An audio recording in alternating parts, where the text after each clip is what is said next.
Olá, eu sou Catiúcia Bromochenko, eu sou psicóloga, neuropsicóloga, atuo na área de avaliação neuropsicológica e psicológica em clínica, atendo também na abordagem cognitivo-comportamental e hoje a gente vai falar sobre o transtorno de déficit de atenção e hiperatividade.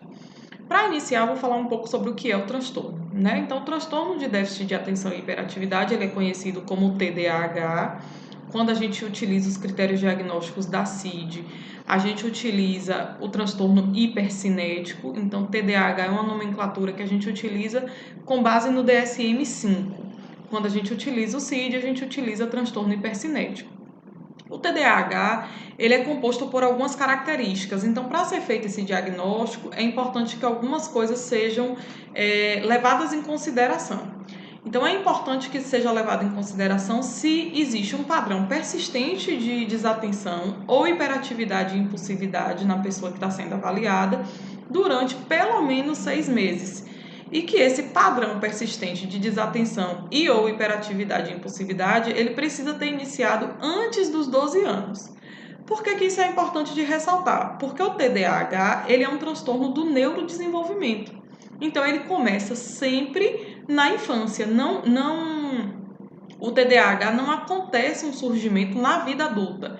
Então, o adulto tem uma infância dentro daquilo que a gente chama de esperado, desenvolvimento típico, e aos 18, 20 anos ele apresenta alterações relacionadas à atenção ou hiperatividade e impulsividade. A gente não considera como um TDAH. A gente vai fazer uma investigação para identificar o porquê dessa sintomatologia, mas só pode ser considerado TDAH se surgiu na infância, né? E aí a gente vai fazer uma investigação aprofundada quando as pessoas chegam para a gente para o diagnóstico e não são crianças mais.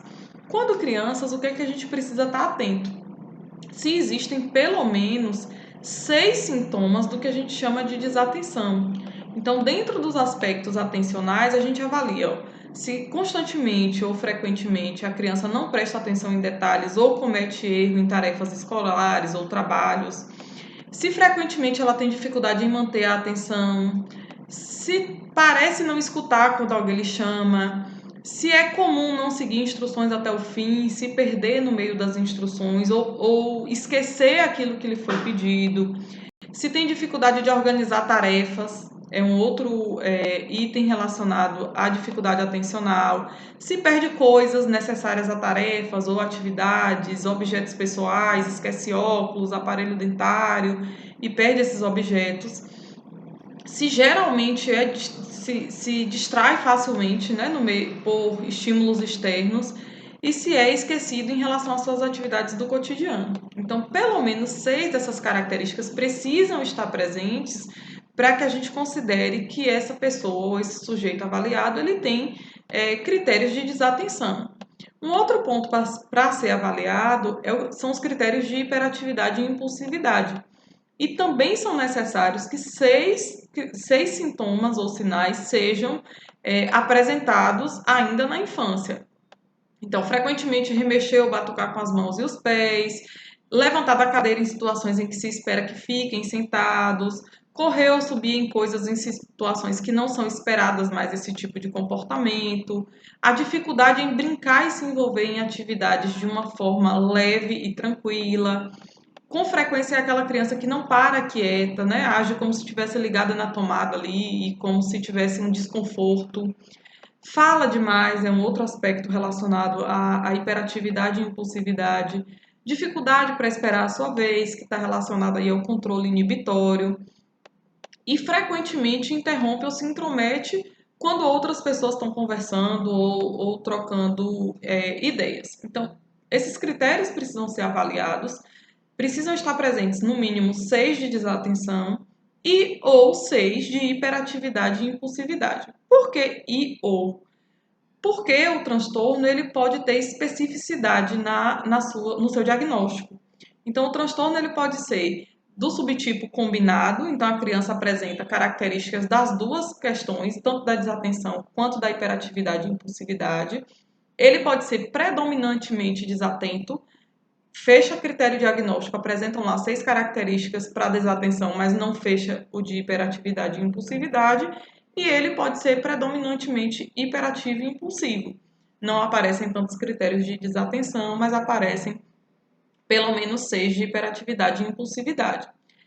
Outros critérios importantes para o diagnóstico são que esses critérios precisam ter aparecido, esses sintomas precisam ter aparecido antes dos 12 anos de idade. Então, se esses sintomas aparecem depois dos 12 anos de idade, a gente vai trabalhar com outras hipóteses diagnósticas e não o TDAH, porque por ser um transtorno do neurodesenvolvimento, ele precisa surgir na infância, certo? Antes dos 12 anos. Uma outra questão é fazer a diferenciação se esses sintomas não estão relacionados a questões ambientais. Então, ele precisa estar aparente, eles precisam surgir em mais de um ambiente. A criança precisa apresentar esses sintomas em 2 ou 3 ambientes, né? Na escola e em casa, na escola, em casa, em algum grupo que ela participe. Se aparece só em um ambiente, também a gente descarta essa hipótese diagnóstica.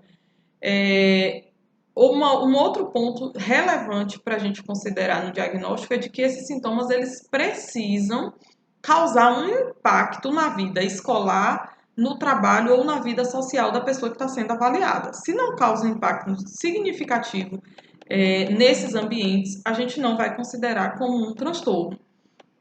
A gente precisa ainda ter evidências claras de que esses sintomas eles interferem no funcionamento do sujeito, além de que eles não estão ligados ou correlacionados a outros transtornos, por exemplo, transtornos de personalidade, a ansiedade, a abstinência por substâncias psicoativas. Então, a gente precisa descartar essas questões. Lembrando que o subtipo, quando a gente faz um diagnóstico, ele precisa ser especificado, né? Se é uma apresentação combinada, predominantemente desatenta ou predominantemente hiperativa, além de que a gente precisa deixar claro qual é a gravidade atual do sintoma. Então, se ele é leve, se ele é moderado ou se ele é grave.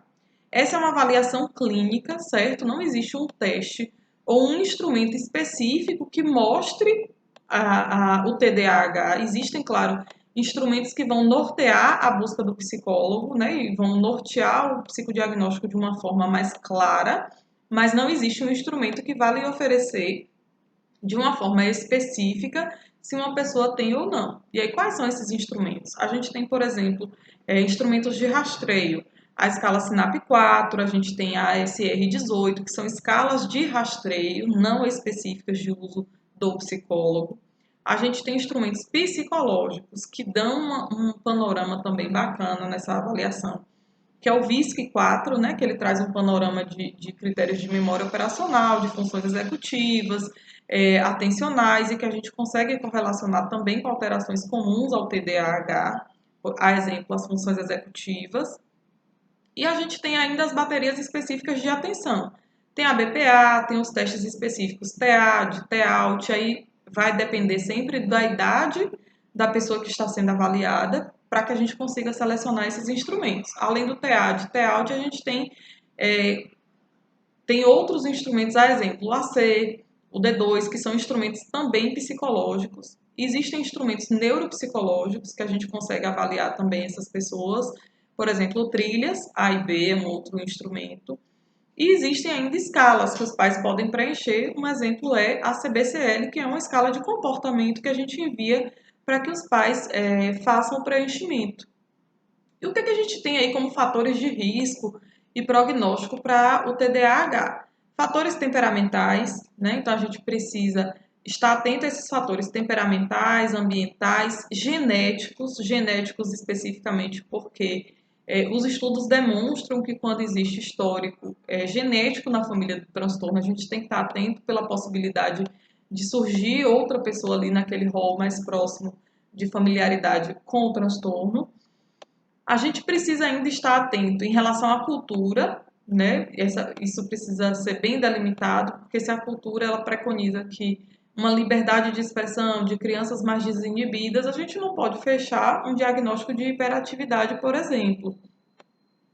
Quais são as consequências do transtorno, né? Se ele não for tratado, acompanhado e bem direcionado, a criança ela pode ter, tanto a criança quanto o adulto, ela pode desenvolver comorbidades e ela pode ter uma dificuldade, por exemplo, na socialização, na escolaridade, por conta da dificuldade atencional e também da hiperatividade e impulsividade. Um outro critério importante para estar atento é quando se faz o diagnóstico de um TDAH, são os critérios de diagnóstico diferencial. Então, alguns transtornos podem ser confundidos com o TDAH se o diagnóstico não for feito com bastante cuidado. Quais são esses transtornos que podem se confundir? Transtorno de oposição desafiante, transtorno explosivo intermitente, outros transtornos do neurodesenvolvimento, a exemplo, o TEA, que é o transtorno do espectro autista, transtorno específico de aprendizagem, porque geralmente essas crianças têm uma dificuldade atencional e um atraso escolar, então muitas vezes se confunde com o TDAH, deficiência intelectual, que é uma outra questão importante de estar atenta, entre outros transtornos, principalmente o de ansiedade. Então é importante a gente estar atento a essas questões, e aí surgem sempre algumas dúvidas a respeito de comorbidades, né? O que pode surgir em relação a comorbidades do TDAH? A gente tem aí como comorbidades, então, transtornos ansiosos, transtorno de tique, utilização de substâncias psicoativas, transtornos de personalidade, de humor. Então, não existe como preconizar o que vai surgir em comorbidade e se vai surgir uma comorbidade. Mas, por isso, mais uma vez, é relevante o acompanhamento do transtorno para que isso seja bem direcionado no sujeito, né? Para que ele não sofra com essas comorbidades. Algumas dúvidas frequentes. O TDAH ele não tem cura, certo? É um transtorno que vai ser acompanhado e a partir dos 30, 35 anos ele estabiliza, mas ele não cura. E aí a importância do acompanhamento e do diagnóstico o mais cedo possível para que esse sujeito tenha um desenvolvimento pleno dentro das suas potencialidades. E aí existem algumas dúvidas frequentes. O TDAH é preguiçoso? Não. Existe um baixo engajamento, uma tendência a ter um baixo engajamento em tarefas que requeiram um alto empenho cognitivo.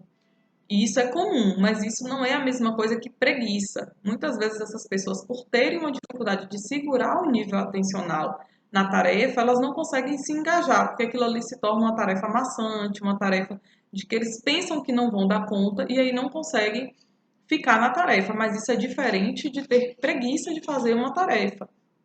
Um outro ponto é a cura, né? Se existe uma cura para o TDAH. Não existe uma cura, mas existe um acompanhamento. Existem, a depender da gravidade do TDAH, existe o tratamento medicamentoso, existe a reabilitação neuropsicológica, existe o acompanhamento cognitivo comportamental que vão ajudar esse sujeito a ter uma melhor qualidade de vida. Uma outra questão é a questão genética, uma dúvida frequente. Se o pai tem TDAH ou a mãe tem TDAH, o filho vai ter TDAH? Não obrigatoriamente. A gente entende que as características diagnósticas podem influenciar, mas isso faz parte de um combinado de outras questões sociais, culturais, ambientais. Então, o sujeito ele não é só biológico, ele não é só genético, existem vários outros fatores. Mas a gente entende também de que quando há um histórico genético ou um histórico familiar, existe uma probabilidade maior. Uma outra dúvida é quem pode fazer o diagnóstico do TDAH? O diagnóstico do TDAH ele é um diagnóstico clínico e ele pode ser feito pelo psicólogo, pelo neuropsicólogo ou por um médico, um neuropediatra, um psiquiatra, mas qualquer profissional que atue diretamente com os diagnósticos de transtorno do neurodesenvolvimento estão aptos para fazer esse diagnóstico, tá? Espero que vocês tenham gostado. Até mais!